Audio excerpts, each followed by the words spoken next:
വീട്ടിൽ കഞ്ചാവ് ചെടി വളർത്തിയതിന് പോലീസ് അറസ്റ്റ് ചെയ്യുന്ന സംഭവങ്ങൾ നമ്മൾ നിരന്തരം കേൾക്കാറുണ്ട്. കഞ്ചാവ് ചെടി വളർത്തുന്നതിനെക്കുറിച്ച് NDPS ആക്ടിൽ എന്താണ് പറയുന്നതെന്ന് നോക്കാം.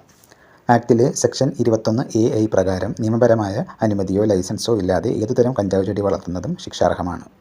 10 വർഷം വരെ തടവും 1 ലക്ഷം രൂപ വരെ പിഴയും ലഭിക്കാവുന്ന കുറ്റകൃത്യമാണിത്.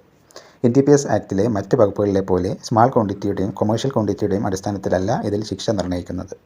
നിയമവിരുദ്ധമായി എത്ര കഞ്ചാവ് ചെടി വളർത്തിയാലും ഒരേ ശിക്ഷയാണ് ലഭിക്കുന്നത്. എന്നുവെച്ചാൽ പരമാവധി ശിക്ഷ.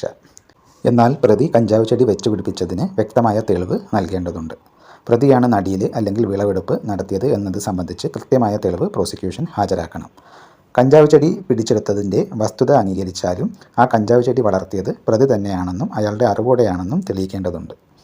അതുപോലെ അവ വളർത്തിയ ഭൂമിയുടെ കൈവശം സംബന്ധിച്ച വസ്തുതകൾ ശരിയാണ് എന്ന് സ്ഥാപിക്കേണ്ടതുമുണ്ട്.